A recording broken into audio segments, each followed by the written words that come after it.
शांति। ओम शांति। आज बाबा कहते मीठे बच्चे,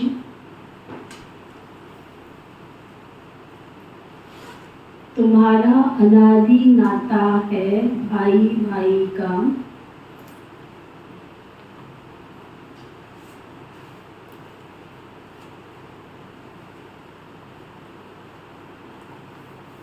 तुम साकार में भाई बहन हो,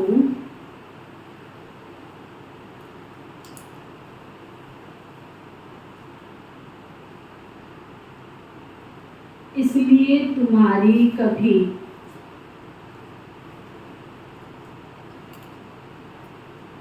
क्रिमिनल दृष्टि नहीं जा सकती।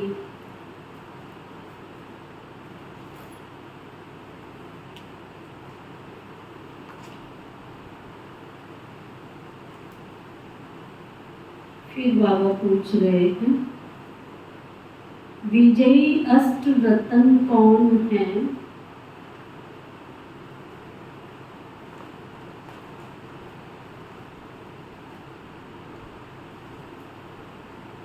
उनकी वैल्यू क्या है?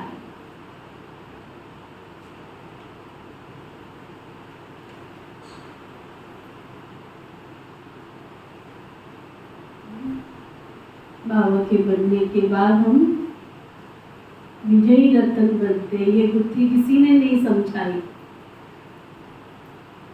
शिव बाबा ने आकर हमें बताया कि विजयी रत्न कौन। परमात्म शक्ति से ही विजयी बनते। क्या पूछा बाबा ने? और उनकी वैल्यू क्या? अगर वो विजयी बनते तो वैल्यू वह बता रहे हैं, जिनकी मनसा में क्रिमिनल ख्यालात नहीं रहते हैं,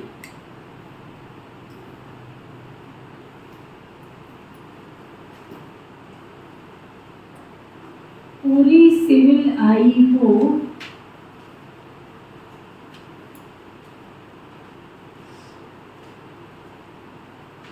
वही अष्ट रत्न बनते।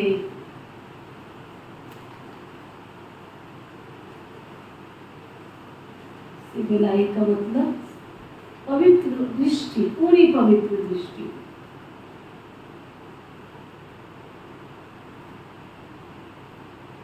अर्थात कर्मातीत अवस्था को पाते।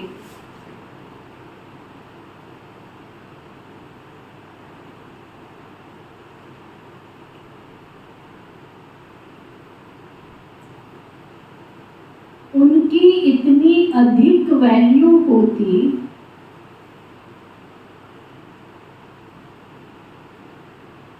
जो किसी पर कभी ग्रहचारी बैठती है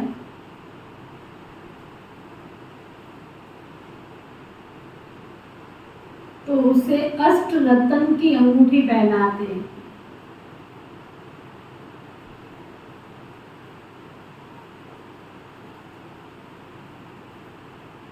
समझते हैं इससे ग्रहचारी उतर जाएगी।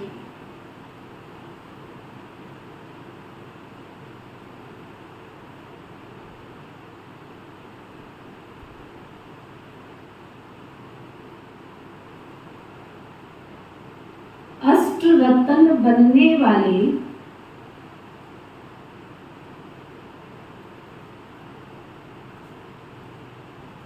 दूरांदेशी बुद्धि होने के कारण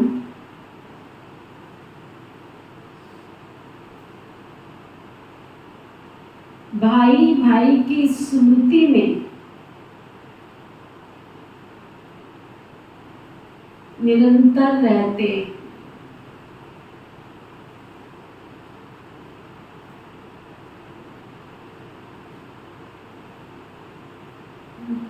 इतनी वैल्यू है विजयी रत्नों की।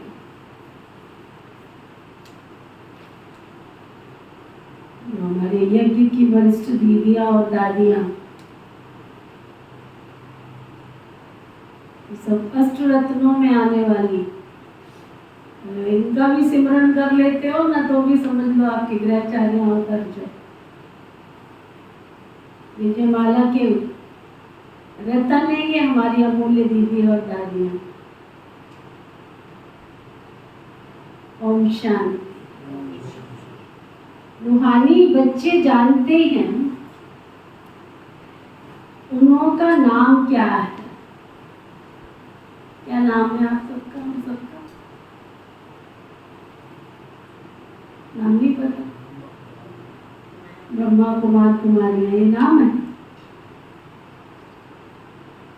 नाम क्या है? मुझे नहीं पता। ब्राह्मण बच्चे, उनका नाम है ब्राह्मण। ब्रह्मा कुमार और ब्रह्मा कुमारियां तो ढेर हैं।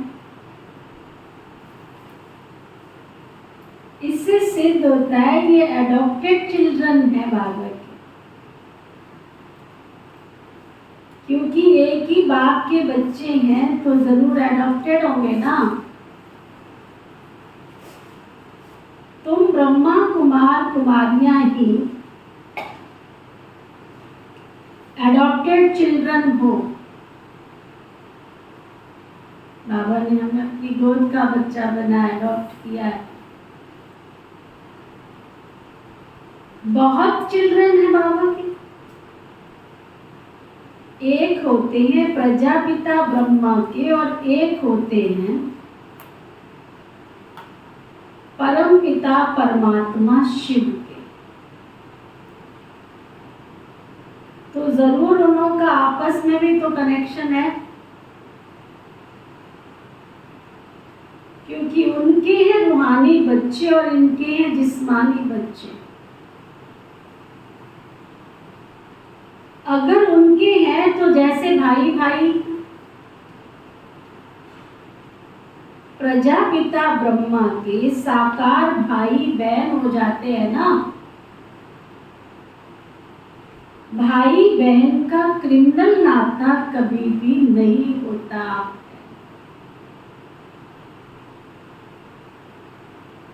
प्रजापिता ब्रह्मा के साकार रूप में तुम भाई बहन हो जाते हो। तुम्हारे लिए भी आवाज होता है ना कि ये तो सबको भाई बहन बना देती, जिससे शुद्ध नाता रहे, क्रिमिनल दृष्टि ना जाए।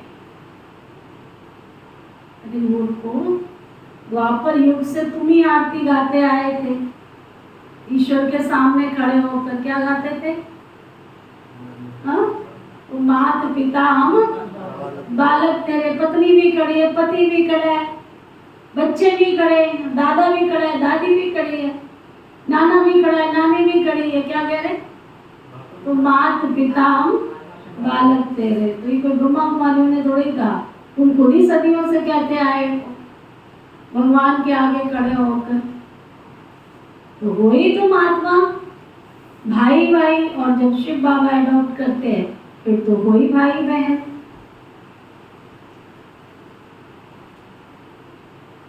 बाबा कहते सिर्फ इस जन्म के लिए ये दृष्टि पड़ जाने से फिर भविष्य कभी क्रिमिनल दृष्टि नहीं पड़ेगी।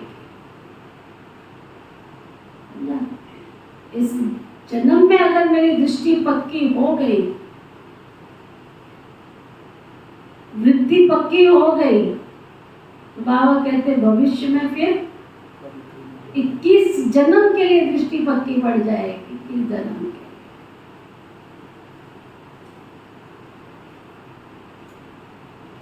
ऐसे नहीं कि वहां भाई बहन समझते हैं, वहां तो जैसे महाराजा महारानी होते वैसे ही होते।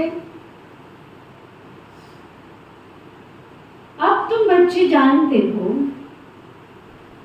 हम पुरुषोत्तम संगम युग पर हैं और हम सब आपस में भाई बहन। प्रजापिता ब्रह्मा नाम तो है ना, प्रजापिता ब्रह्मा कब हुआ था ये दुनिया को पता नहीं है। तुम यहाँ बैठे हो, जानते हो हम पुरुषोत्तम संगम योगी ब्रह्मा कुमार कुमारी हैं। अभी इसे धर्म नहीं कहेंगे, ये कुल की स्थापना हो रही है। तुम ब्राह्मण कुल के हो, तुम कह सकते हो हम ब्रह्मा कुमार कुमारियां, तो जरूर एक प्रजापिता ब्रह्मा की संतान है। ये नई बात है ना। तुम कह सकते हो हम ब्रह्मा कुमार कुमारी हैं। यूं तो वास्तव में हम सब ब्रदर्स हैं, एक बाप के बच्चे, आत्मा रूप में कौन? भाई भाई है। उनके लिए अडॉप्टेड नहीं कहेंगे, हम आत्माएं उनकी संतान तो अनादि है ना। वह परम पिता परमात्मा सुप्रीम सोल है। परमात्मा कौन है? सुप्रीम सोल है, परम शक्ति है, परम ज्योति है, अखंड ज्योति है, महाज्योति है। और किसको सुप्रीम अक्षर तो कह नहीं सकते। प्यूरिटी बाबा कहते हैं सुप्रीम कहा जाता है संपूर्ण पवित्र आत्मा। सुपर कोई भी बात जब डिफाइन में हाईएस्ट पे होती क्या कहते हैं? सुपर। ऐसे नहीं कहेंगे सब में प्यूरिटी। प्यूरिटी सीखते हैं इस संगम युग पर। तुम तो पुरुषोत्तम संगम युग निवासी हो ना। जैसे कलयुग निवासी सतयुग के निवासी कहा जाता है, सतयुग कलयुग को तो बहुत ही जानते हैं। अगर दूरांदेशी बुद्धि हो तो समझ सकेंगे। तुम्हारी बुद्धि दूरांदेशी होगी तब तुम कोई बात अच्छी रीति समझ सकेंगे। कलयुग और सतयुग के बीच को कहा जाता है संगम युग। बाबा बीच बीच में नए पुराणों के हिसाब से पूरा समझाते हैं कि तुम्हारा कलयुग और सतयुग के तुम बीच में बैठे हो, इसको संगम युग कहा जाता है। शास्त्रों में तो फिर युगे युगे कह दिया। बाबा कहते हैं मैं युगे युगे नहीं आता हूँ। तुम्हारी बुद्धि में ये होना चाहिए कि हम पुरुषोत्तम संगम युगी ब्रह्मा कुमार कुमारियां हैं। क्या होना चाहिए बुद्धि में? रहता है ब्रह्मा कुमार कुमारी।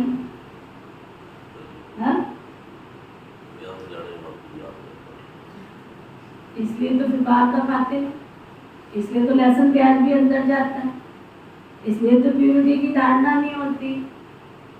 जब तक यहाँ हमारे थॉट सिस्टम में गई नहीं है बात कि मैं ब्रह्मा कुमार कुमारी हूँ, तो शुद्धिकरण कैसे होगा? ना आत्मा का होगा ना शरीर का होगा। और जब बाबा रिजल्ट अनाउंस करेंगे तब चारों तरफ लगाए फेरे, फिर भी हरदम दूर रहे। इसलिए समय को वेस्ट नहीं करो। कईयों पे तरस आता है, सब कुछ होकर के भी ना तन सफल कर रहे हैं, ना मन सफल कर रहे हैं, ना धन सफल कर रहे हैं, ना समय, ना संकल्प, ना शक्ति।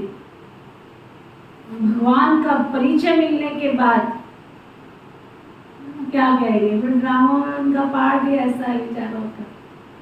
बाबा कह के फिर क्या अपने को थोड़ी टेंशन देगा? कहता मैं तो खुश होता हूँ वतन में बैठ करके। फिर तरस भी आता है, रहम भी आता है, काश ये बच्चा ये कर लेता तो ये पद मिल जाता। बैठ के उसके पास काम क्या है? सबकी जन्म पत्री देखता रहता है, एक कदम की दूरी पर होता है। जैसे कोई विनर बनने वाला हो, जीतने वाला हो, और आप उस खेल को देख रहे हो तो क्या होता है? पब्लिक में बैठे हुए लोग क्या करते हैं, बोलना शुरू कर देते हैं, और जोर लगा, और जोर लगा, बस पास पास हो, नजदीक हो, बोलते ही नहीं बोलते।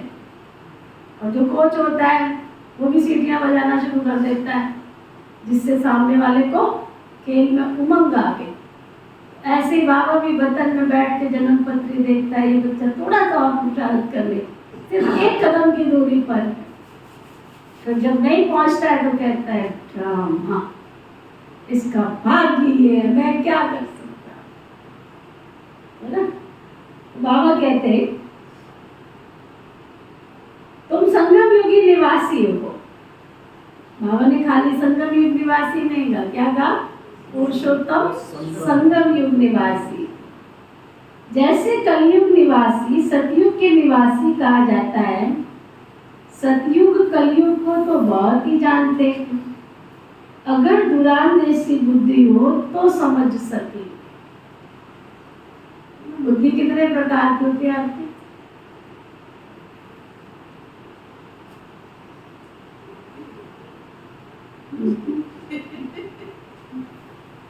बुद्धि कितने प्रकार की होती है सुनील भाई, कौन बताएगा, हाथ उठाओ।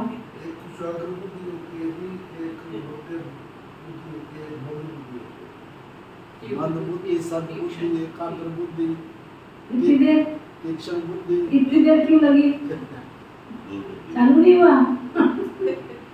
देखो कितने प्रकार की बुद्धि होती है। दिव्य बुद्धि, डिवाइन लाइट बोलते हैं, डिवाइन दिव्य बुद्धि।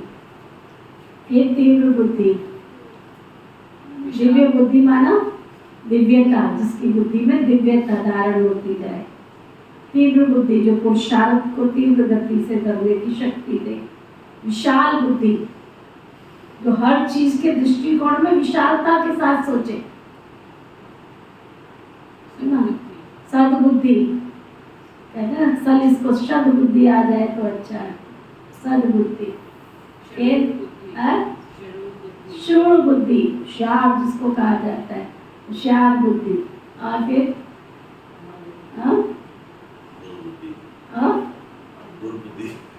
क्या चीज, मूढ़ बुद्धि, मूढ़ बुद्धि। पारस बुद्धि, जिसकी बुद्धि बिल्कुल पारस सोने जैसी हो। बाबा कहते हैं दूरांदेशी बुद्धि बच्चे ही ये सब बातें समझ सकते, जिनकी बुद्धि दूर का सोचती, दूर का देखती है।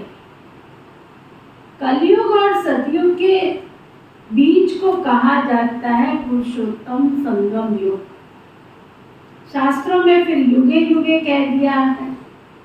बाबा कहते मैं युगे युगे नहीं आता हूँ, तुम्हारी बुद्धि में ये होना चाहिए कि हम पुरुषोत्तम संगम युगी ब्रह्मा कुमार कुमारियां हैं। ना हम सतयुग में हैं, ना हम कलयुग में हैं। संगम युग के बाद सतयुग तो जरूर आना है ना। तुम अभी सतयुग में जाने का पुरुषार्थ कर रहे हो वहां, लेकिन याद रखना क्या, पवित्रता के बगैर कोई वापस जा नहीं सकता। इस समय तुम पवित्र बनने के लिए पुरुषार्थी हो। सब तो पवित्र है नहीं, कोई पतित भी होते हैं, चलते चलते कहीं गिर भी पड़ते हैं, फिर छिप कर आए अमृत भी पीते रहते हैं, मुरली क्लास भी करते रहते हैं, बाबा के बच्चे बन के तन मन धन भी सफल करते हैं, फिर विकारों में भी चले जाते हैं, 2-4 दिन घर में बैठते हैं, फिर आ जाते हैं। बाबा कहते हैं वास्तव में अमृत छोड़ विष जो खाते हैं उनको कुछ समय तो आश्रम में आने नहीं देना चाहिए, परंतु ये भी गायन है। जब अमृत बांटा था तो विकारी असुर छिपकर आए बैठते थे। कहते हैं इंद्र सभा में ऐसे अपवित्र आकर बैठते तो उन्हें श्राप लग जाता है। एक कहानी कहते हैं ना, बताते हैं, एक परी एक भिखारी को ले आए। फिर उनका क्या हाल हुआ। भिखारी तो जरूर गिर पड़ते हैं, ये समझ की बात। भिखारी कभी ऊंचाई चढ़ नहीं सकते, ऊंचाई मान सीढ़ी चढ़नी है, उनकी अवस्था जैसी ऊंची होनी चाहिए वो अवस्था बन नहीं पाती। कहते हैं वो जाकर के पत्थर बना। अब ऐसे थोड़े कि मनुष्य कोई पत्थर और झाड़ बन जाते हैं, ऐसे थोड़े कहते हैं कि मनुष्य कोई पत्थर और झाड़ बन जाते हैं। बाबा कहते पत्थर बुद्धि बन गए, बुद्धि उनकी काम नहीं करती है, राइट क्या है रॉन्ग क्या है समझ खत्म हो जाती है। यहाँ आते हैं पारस बुद्धि बनने के लिए, फिर परंतु छिप कर विकारी बनते हैं, विष पीते हैं, तो समझा जाता है क्या ये पत्थर बुद्धि ही रहेंगे, ज्ञान जाएगा ही नहीं अंदर। और जब ज्ञान अंदर जा ही नहीं रहा तो काम कैसे करे। डॉक्टर ने आपको बढ़िया से बढ़िया दवाई दी, इंजेक्शन दिया, समझा, लेकिन दवाई अंदर गई ही नहीं। जैसे ही मुंह में डाली, पानी तो पिया लेकिन दवाई बाहर निकल गई, फेंक दिया। और हम क्या सोच रहे हैं, हमने दवाई खाई। अब दवाई तो अंदर गई नहीं है तो असर कहाँ से करेगी। इंजेक्शन तो लगाया, और इंजेक्शन में जब डालते हैं ना डॉक्टर, जब इंजेक्शन लगाते हैं आधा तो मुंह चेक करने में बाहर निकाल देते हैं, कईयों से पूरा ही निकल जाता है, आधा तोड़ने में निकाल देते हैं, आधा उसका भरने में निकाल देते हैं। तो पूरी डोज तो अंदर गई नहीं तो असर क्या करेगी। होता है ना कई बार, आधा बाहर निकाल देते हैं तोड़ने में, आधा इंजेक्शन के भरने में चेक करने में निकाल देते हैं। तो जब पूरा डोज गया ही नहीं अंदर तो असर क्या करेगा। ऐसे ही बाबा की मुरली जब अंदर जा ही नहीं रही, बैठ ही नहीं रही है, तो परिवर्तन कहाँ से आएगा, आ नहीं सकता। एक बहन को मैंने पूछा, बाबा की मुरली सुनते हो? कहते आज सुनते हैं। ऑनलाइन सुनते हो? हाँ जी सुनते हैं। मैंने कहा अच्छा बताओ फिर क्या सुना था। याद कुछ भी नहीं रहता। सुनते हैं, मजा आता है, आनंद आता है। मैंने कहा फिर बताओ क्या सुना था। याद कुछ भी नहीं। तो परिवर्तन कैसे होगा जब याद ही नहीं है, तो परिवर्तन कैसे होगा। धारणा तो तब होगी ना जब बुद्धि में ज्ञान होंगे। युद्ध के क्षेत्र में गए, तर्कस में बाण तो बहुत अच्छे भरे थे हमने, है ना, लेकिन ये याद ही नहीं आया कौन से समय पर कौन सा शस्त्र चलाना। महाभारत रामायण में हमने क्या देखा, ये थोड़ी था जो बाण आया वही चला दिया, जो शस्त्र आया वही चला दिया। ऐसे होता था क्या? जिस समय जिस शस्त्र की जरूरत है उसको यूज किया जाता था, तो महावीर कहलाए, तो विजय प्राप्त की पांडवों ने। असुरों ने क्या किया, वो शक्तियां असुरों के पास भी थी। देखो कितनी वंडरफुल दृश्य दिखाते हैं। असुरों के पास भी वो शक्ति थी, पांडवों के पास भी वो शक्ति थी, लेकिन असुरों ने क्या किया, उस शक्ति का दुरुपयोग किया, और पांडवों ने क्या किया, सदुपयोग किया, और समय पर सदुपयोग किया। तो बाबा की मुरली क्या है, ये हमारे शस्त्र ही तो है। अगर याद ही नहीं रहते हैं तो हम धारण ही नहीं करते हैं, तो धारणा कहाँ से होगी, हो नहीं सकती। तो बाबा कहते हैं इससे सिद्ध होता है कि ये पत्थर बुद्धि ही रहेंगे। और क्या कहेगा बाबा इससे आगे, ये सामने समझाया जाता है। शास्त्रों में ऐसे ही बैठ लिखा है, नाम रखा है इंद्र सभा, जहां पुखराज परी किस्म किस्म की परियां दिखाते। रत्नों में भी नंबरवार रत्न होते हैं ना, कोई बहुत अच्छा रत्न, कोई कम, कोई की वैल्यू कम, कोई की बहुत होती है। 9 रत्न की अंगूठी भी बहुत बनाते, एडवर्टाइज करते हैं, नाम तो रत्न ही है ना, यहाँ बैठे हैं ना, परंतु उनमें भी कहेंगे ये तो हीरा है, ये पन्ना है, ये माणिक है, ये पुखराज भी बैठे। रात दिन का फर्क हो जाता है। उनकी वैल्यू में भी बहुत फर्क होता है। वैसे ही फिर फूलों से तुलना की जाती है, उनमें भी बहुत वैरायटी है। बच्चे जानते हैं कौन कौन फूल हैं। अब देखो फूलों की वैरायटी देखो। हमारे पास एक पौधा लगा है, उसमें मैं समझती हूँ 6 महीने हो गए होंगे, फूल जैसे कि तैसे ही लगे पड़े है ना। पूरा 6 महीने से वैसे के वैसे फूल लगे पड़े। और दूसरा पौधा ऐसे भी लगे हैं ऊपर। अभी दोपहर को जाओगे खिलेंगे, शाम को जाओगे मुरझाएंगे, दूसरे दिन जाओगे जमीन पर पड़े हुए मिलेंगे। होता है ना ऐसे, है ना। वैरायटी है, कहीं 3 दिन तक रहते हैं, कहीं 4 दिन तक रहते हैं, कहीं 6 महीने तक रहते हैं। कहीं ऐसे भी पौधे हैं जिनका 1-1 साल तक फूल खिला रहता है।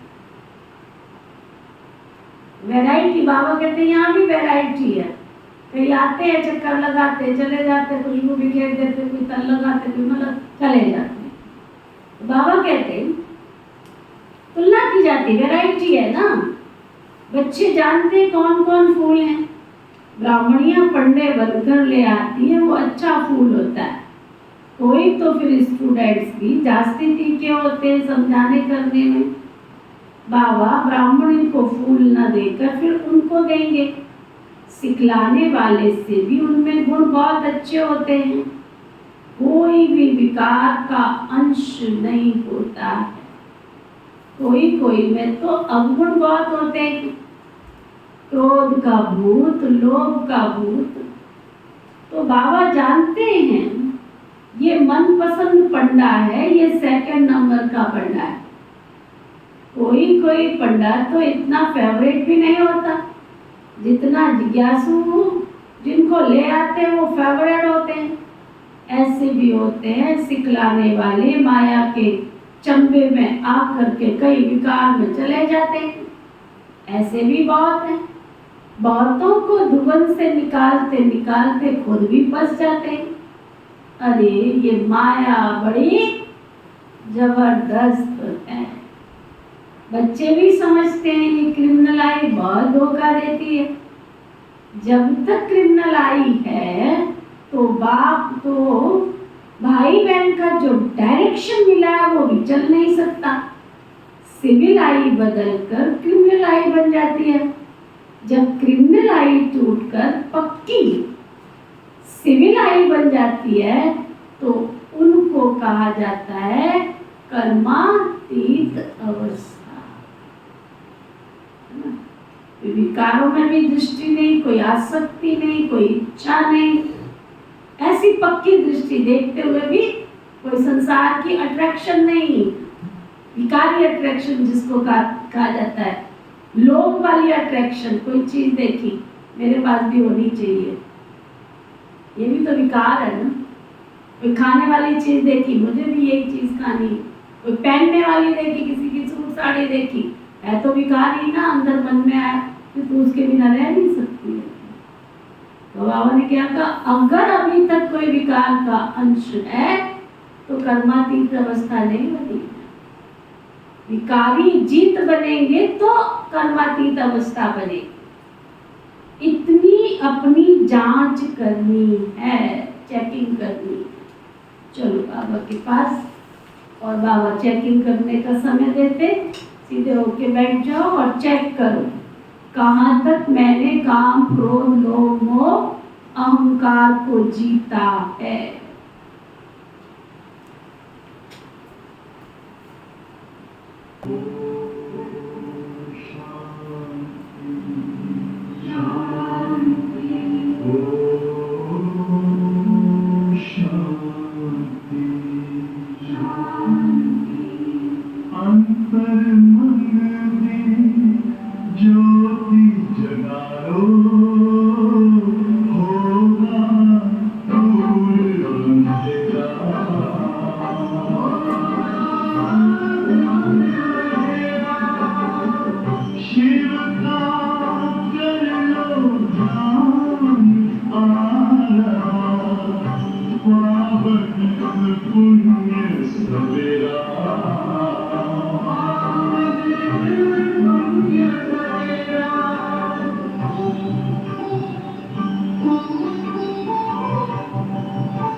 दुनिया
तो बाबा कह रहे थे अपनी जांच करनी है। फिर सबने अपनी अपनी जांच, कहाँ तक हम निर्विकारी बनते जा रहे हैं चेक कर। इकट्ठे रहते हुए विकारी दृष्टि न जाए।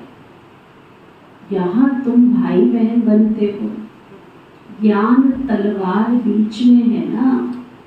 हमको तो पवित्र रहने की पक्की प्रतिज्ञा करनी है। मुझे नहीं पता आप सबका चार्ट क्या है, और ये चार्ट जानने के लिए मैंने कहा कि मेरे से आके पर्सनल मिलो। कितने लोग आए बताओ ना, सिर्फ गिनती के 4। अब क्या समझा जाए, ये सारी जो क्लास है वो धारणा वाली क्लास है या नहीं? सिर्फ 4 लोग आए मेरे पास। या तो समझ नहीं आया, या तो धारणा नहीं है। और अगर इतने पुराने होने के बाद भी हमारी प्यूरिटी की धारणा नहीं है तो क्या कहा जाएगा उसको? बाबा से उनको शक्ति नहीं मिली। फिर तो जो मंदिरों में कर रहे थे, गुरुद्वारे में कर रहे थे, द्वापर युग से करते आ रहे थे, फिर यहाँ और वहाँ में फर्क क्या है? सिर्फ इतना है, यहाँ आ रहे हो बाबा के साथ तन का मन का धन का सहयोग दे रहे हो, तो किसी ना किसी कोने में सतयुग में थोड़ा बहुत पाई पैसे का फल मिल जाए। बाबा का बनने के बाद अगर मेरी प्यूरिटी की धारणा अभी तक 20-20 साल, 15-15, 10-10 साल, 15-15 साल धारणा नहीं है, बड़ी अजीब और गरीब बात लगी। सिर्फ 4 या 5 लोग आए मेरे पास, अपना अपना चार्ट देखो, झूठ है सच है क्या है। बाबा इतनी मुरली चला रहा है, इतने सालों से बाबा के घर में राखी बंधवा रहे हो, रक्षाबंधन मना रहे हो। मेरी कहाँ ऐसी कमी है जो मेरे को पवित्रता की शक्ति धारण करने में ताकत नहीं आ रही? अगर मैं बाबा की बच्ची बनी हूँ, बच्चा बना हूँ, मेरी अन्न शुद्धि की धारणा पक्की है, तो पवित्रता की धारणा भी पक्की होने में कोई शक नहीं। हो सकता है कईयों की अन्न शुद्धि की धारणा नहीं है तो मनोबल इतना बढ़ता नहीं है। सबका चार्ट सबके पास। बाबा कहते हैं हमको तो पवित्र रहने की पक्की पक्की पक्की प्रतिज्ञा करनी। मुझे हैरानी ये कि जो युगल सहित आते हैं उनकी तो पक्की धारणा होनी चाहिए। वो भी मेरे पास सिर्फ एक युगल आया बस।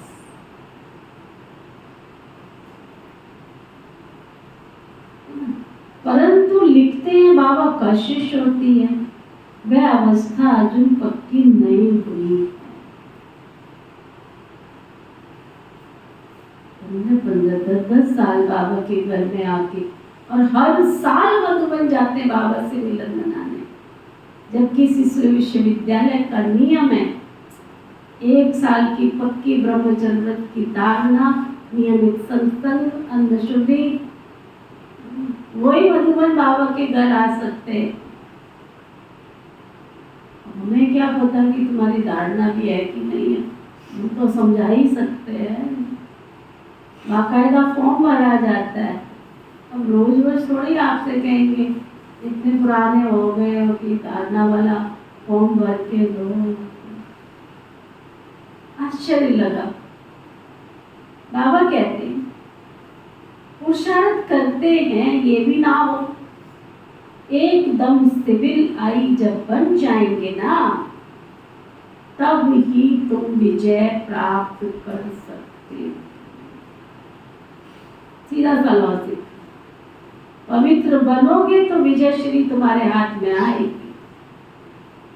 अवस्था ऐसी पक्की चाहिए जो कोई विकारी संकल्प भी ना उठे, इसको ही कर्मातीत अवस्था कहा जाता है। मंजिल है ना। कितनी वंडरफुल माला बनती है। 8 रतन की भी माला होती है। बच्चे तो ढेर की ढेर हैं। एक समय था तो कह सकते थे थोड़े, अब तो 25-30 लाख भाई बहन बाबा के बच्चे बन गए, ढेर बच्चे। सूर्यवंशी चंद्रवंशी घराना यहाँ स्थापन होता है। उन सबको मिलाकर फुल पास स्कॉलरशिप लेने वाले तो 8 रत्न ही निकलते हैं। बीच में फिर उनको रत्न बनाने वाला हीरा शिव बाबा शिव डालते क्यों? जिसने ऐसा रत्न बनाया है। ग्रहचारी बैठती है तो भी 8 रत्न की अंगूठी पहनते हैं। इस समय भारत पर राहु की ग्रहचारी बैठी है। पहले थी वृक्षपति की अथवा बृहस्पति की दशा। तुम सतयुगी देवता थे, विश्व पर राज्य करते थे। फिर राहु की दशा बैठ गई। अभी तुम जानते हो हमारे ऊपर बृहस्पति की दशा थी, नाम ही है वृक्षपति। शॉर्ट में वृक्षपति कहा जाता है ना, बृहस्पति। हमारे पर बरोबर बृहस्पति की दशा थी, जबकि हम विश्व के मालिक थे। अभी तो राहु की दशा बैठी हुई है। जो हम कौड़ी मिसल बने हैं, ये तो हर एक समझ सकते हैं। इसमें पूछने की तो कोई बात ही नहीं। गुरु आदि से पूछते हैं इस इम्तिहान में पास होंगे क्या? यहाँ भी बाबा से पूछते हैं हम पास होंगे? कहता हूँ अगर ऐसे पुरुषार्थ से चलते रहे, पास अच्छा पुरुषार्थ कर रहे हो तो क्यों नहीं पास होंगे? परंतु माया भी तो बड़ी प्रबल है, तूफान में ला देगी। इस समय तो ठीक है, आगे चलकर तूफान बहुत आए तो क्या करोगे? अभी तुम युद्ध के मैदान पर हो, फिर हम तुम्हारी गारंटी कैसे कर सकते हैं? भगवान कैसे गारंटी कर सकता है? भगवान कैसे गारंटी ले? बाबा कहते हैं आगे माला बनाते थे, जिनको 2-3 नंबर पर रखते थे वो आज है कोई नहीं, चले गए पुरानी दुनिया में, एकदम कांटा बन गए। तो बाप ने कहा ब्राह्मणों की माला तो कभी बन ही नहीं सकती। युद्ध के मैदान में है ना, आज ब्राह्मण है कल शूद्र बन जाएंगे।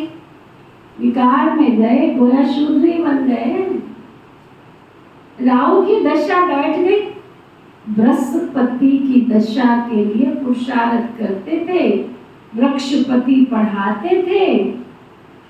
चलते चलते माया का थप्पड़ लगा, फिर राहु की दशा बैठ गए, ट्रेटर बन गए, है ना।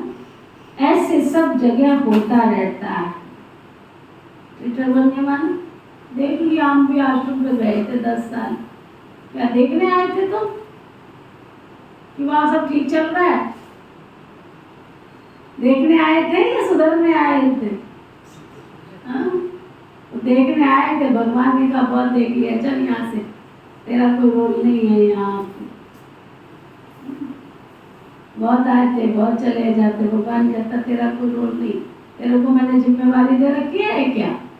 तुझे सुधरने की जिम्मेवारी दे रखी है, सुधर जा तो सतयुग में ले जाऊंगा, नहीं सुधर तो जाओ यहाँ से, काम के नहीं हो तुम यहाँ पे।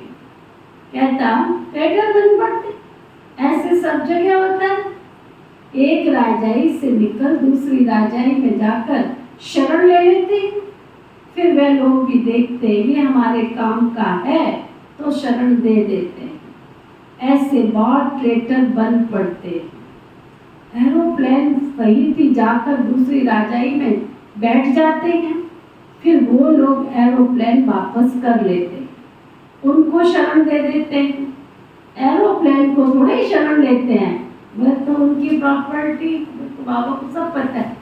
इस 1937 की बाबा की मूर्तियां है। और आज वर्तमान में क्या हो रहा है, एक देश को दूसरे देश में कोई शरण दे रहा है, कोई आ गया उनका हवाई जहाज छोड़ के चला गया, बैठे। बाबा कहते हैं वो उनकी प्रॉपर्टी, उनकी चीज उनको वापस कर देते हैं। यहाँ मनुष्य मनुष्य को शरण दे देते हैं। अभी तुम बच्चे बाप के शरण में आए, कहते हो हमारी लाज रखो। द्रौपदी ने पुकारा हमको बचाओ, पतित होने से बचाओ। सतयुग में कभी पतित बनते नहीं, उनको तो कहते ही हैं संपूर्ण निर्विकारी। छोटे बच्चे तो होते ही निर्विकारी हैं, ये गृहस्थ व्यवहार में रहते संपूर्ण निर्विकारी रहते हैं। भले स्त्री पुरुष साथ रहते तो भी निर्विकारी रहते हैं।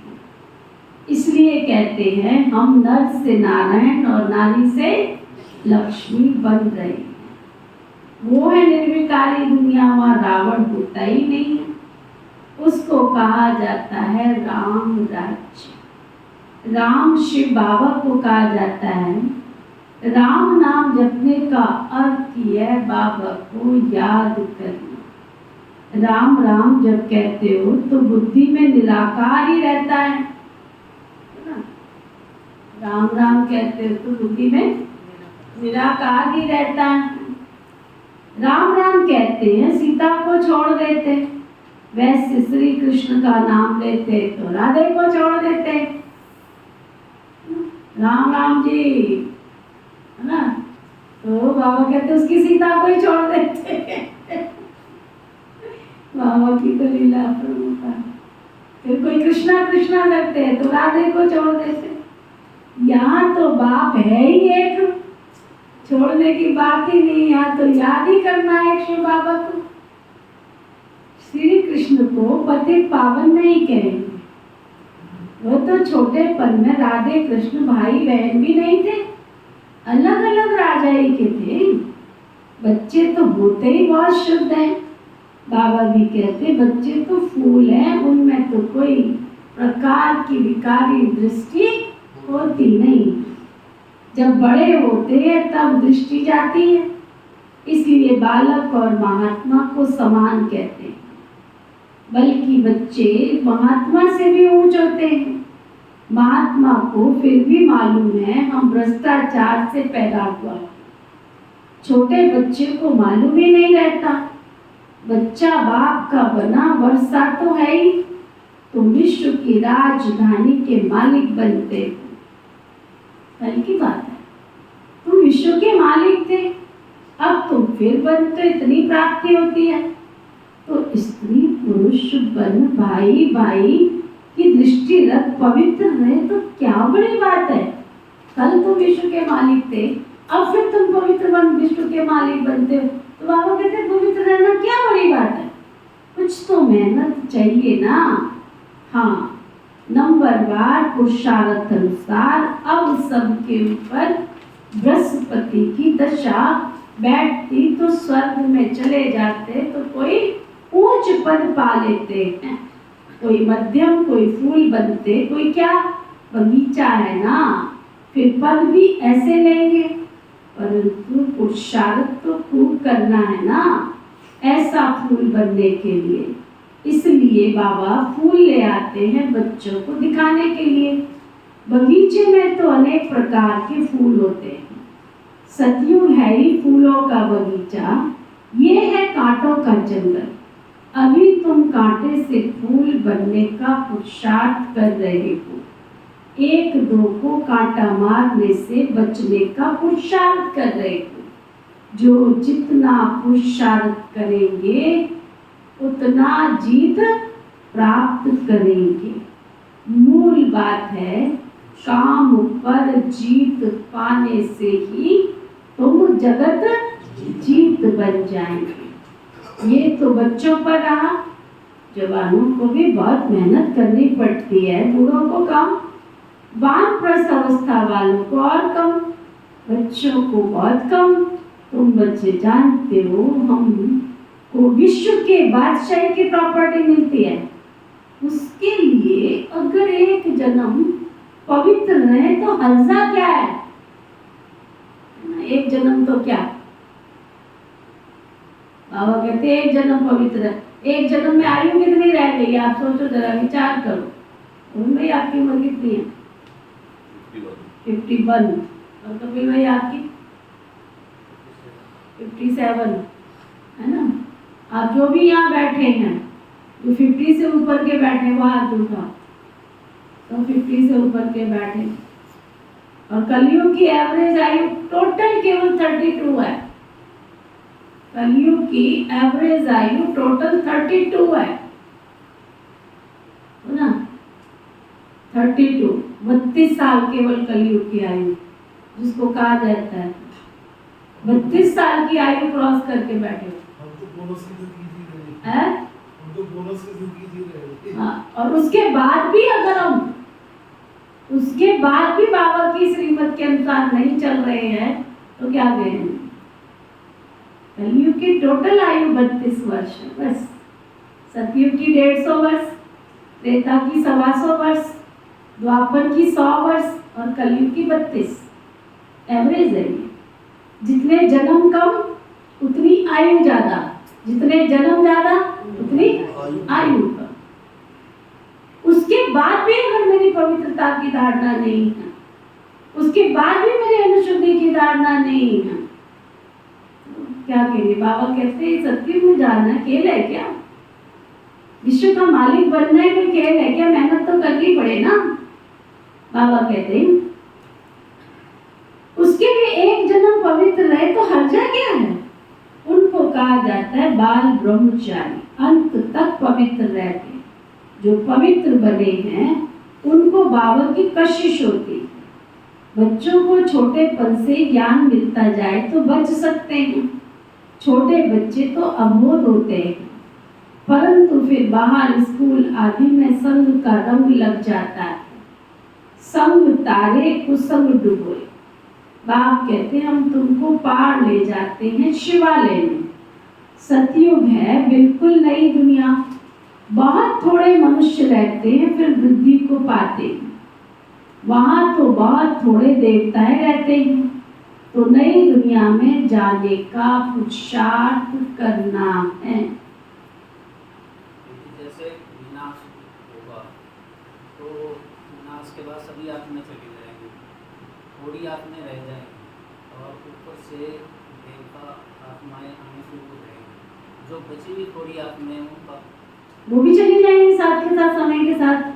ये तो सर्कल चलता है ना सृष्टि का, एक तरफ स्थापना एक तरफ परिवर्तन चलता है ना। वो भी चली जाएंगी, फिर उनका जो पार्ट होगा ड्रामा अनुसार वो आती चली जाएंगी। इसमें तो कोई बड़ी बात ही नहीं। देवघर आने जो बची हुई आत्माएं जिनको आप कह रहे हो ना, वो सब लास्ट जन्म वाली आत्माएं होंगी। ये नहीं है कि वो कोई दोबारा जन्म लेंगी, फिर उनका उसके अनुसार फिर सृष्टि में अवतरण होगा। नंबर बार बाबा कहता है ना पुरुषार्थ संसार नीचे आती चले। परम धाम तो सबको ही जाना पड़ेगा, परम धाम तो सबको ही जाना पड़ेगा। मेरे को लगता है हंसराज भाई कह रहे हैं कि जैसे सभी आत्माएं जाएंगी ना परम धाम देखकर, तो वो तब नहीं जाएंगी, तो कुछ समय बाद। हाँ, तो सृष्टि की स्थापना देखो, सब आत्माएं कब जाएंगी? जब वन संवत शुरू होगा। सतयुग तो शुरू नहीं हो गया ना। जब श्री कृष्ण धरती पर आया तो तब सतयुग थोड़ी शुरू हो गया।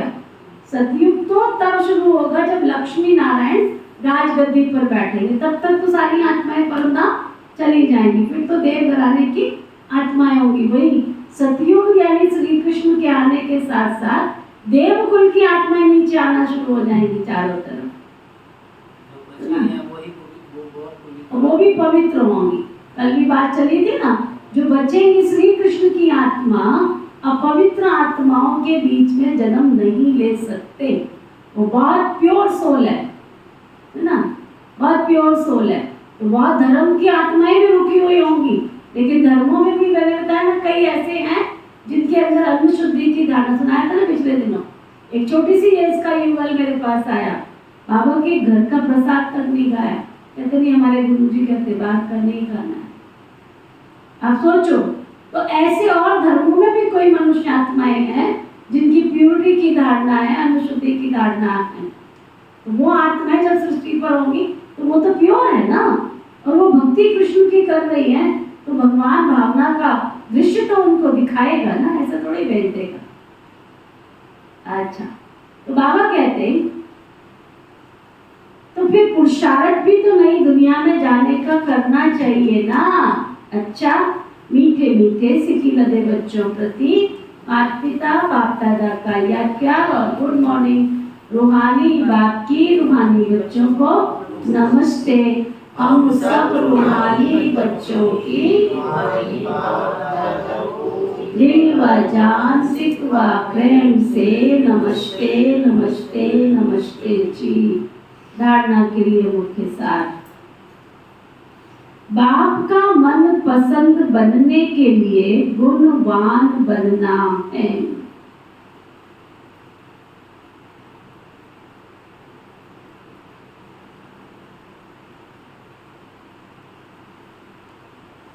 अच्छे अच्छे गुण धारण कर फूल बनना है।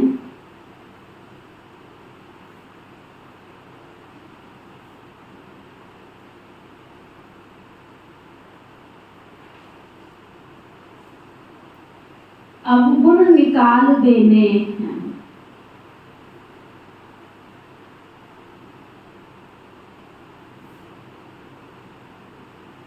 किसी को भी कांटा नहीं लगाना है।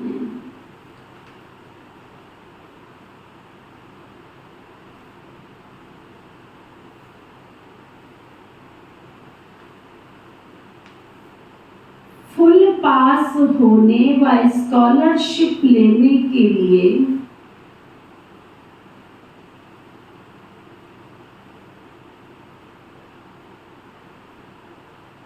ऐसी अवस्था बनानी है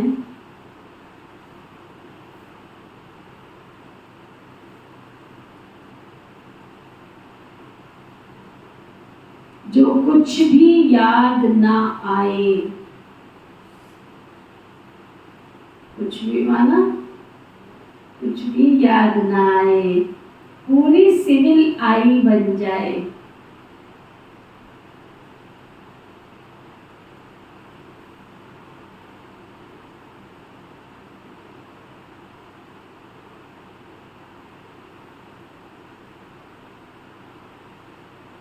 सदा बृहस्पति की दशा बनी रहे।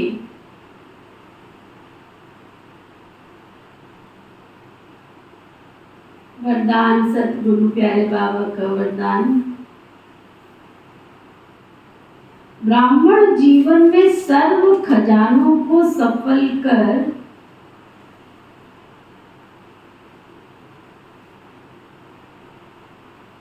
सदा प्राप्ति संपन्न बनने वाले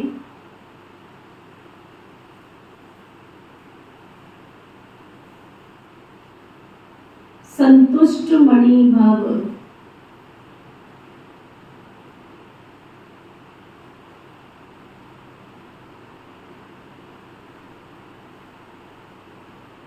ब्राह्मण जीवन में सर्व खजानों को सफल कर सदा प्राप्ति संपन्न बनने वाले संतुष्ट मणि भव। ब्राह्मण जीवन का सबसे बड़े से बड़ा खजाना है संतुष्ट करना। जहाँ सर्व प्राप्तियां हैं वहाँ संतुष्टता है, और जहाँ संतुष्टता है वहाँ सब कुछ है। जो संतुष्टता के रतन है वो सब प्राप्ति स्वरूप है। उनका गीत है पाना था सो पा लिया। ऐसे सर्व प्राप्ति संपन्न बनने की विधि है मिले हुए सर्व खजानों को यूज करना, क्योंकि जितना सफल करेंगे उतने खजाने बढ़ते जाएंगे। स्लोगन, होली हंस उनको कहा जाता है जो सदा अच्छाई रूपी मोती ही चुभते हैं, अवगुण रूपी पत्थर नहीं। आज का व्यक्ति इशारा, कई बच्चे कहते बाबा माया के हाथ काट दो, लेकिन बाप माया के हाथ काटे तो जो काटेगा वो पाएगा। बाप तो सब कुछ कर सकते, सेकंड का ऑर्डर है, लेकिन आपका भविष्य कैसे बनेगा? इसलिए जैसे नेपाल में छोटे बच्चों को छुरी हाथ में पकड़ाते हैं, करते खुद है लेकिन हाथ बच्चों का रखाते हैं, ऐसे बाप भी बच्चों को कहते बच्चे सिर्फ हिम्मत का हाथ रखो तो बाप की मदद से माया जीत विजयी बन जाएंगे। ओम शांति। ओम शांति। कल सतगुरुवार है। सुबह की क्लास के तरीके से होगी, लेकिन भोग शाम को लगेगा 5:30 से 6:30 के बीच में जो योग चलता है उसी में भोग होगा, और शाम का कल का कार्यक्रम विधिवत जैसे आप सबको बताया है उस अनुसार चलेगा। जिनके पास कार्ड पहुंच गया है मोबाइल में वो हाथ उठाओ, आगे सबको भेज देना, अपने स्टेटस पर लगा लेना। किस किस ने किस किस को निमंत्रण दिया, जरा हाथ उठाएंगे। बहन देखो जी को। मीठे प्यारे शिव बाबा, मीठे प्यारे शिव बाबा, आपने आज हम सबको ज्ञान रत्नों से सजाया, आपका बहुत बहुत दिल से शुक्रिया। बहुत दिल से शुक्रिया। पिता श्री ब्रह्मा बाबा, मीठी मातेश्वरी मम्मा, यज्ञ की सभी छोटी बड़ी दीदी दादियाँ, संपूर्ण ब्रह्मांड के सभी जीव जंतु, पशु पक्षी नर नारी, मानव मात्र प्राणियों का, प्रकृति के पांचों तत्व, धरती आकाश जल वायु अग्नि, आपने हमको जो सुख प्राप्त किया, सुख प्राप्त कराया, आपका बहुत बहुत शुक्रिया। धर्म की जय हो, अधर्म का नाश हो, विश्व का कल्याण हो, सभी सुखी हो, निरोगी हो, मंगलकारी हो, ऐसी हम सबकी श्रेष्ठ भावना और कामना है। ओम शांति शांति शांति। ओम शांति शांति शांति।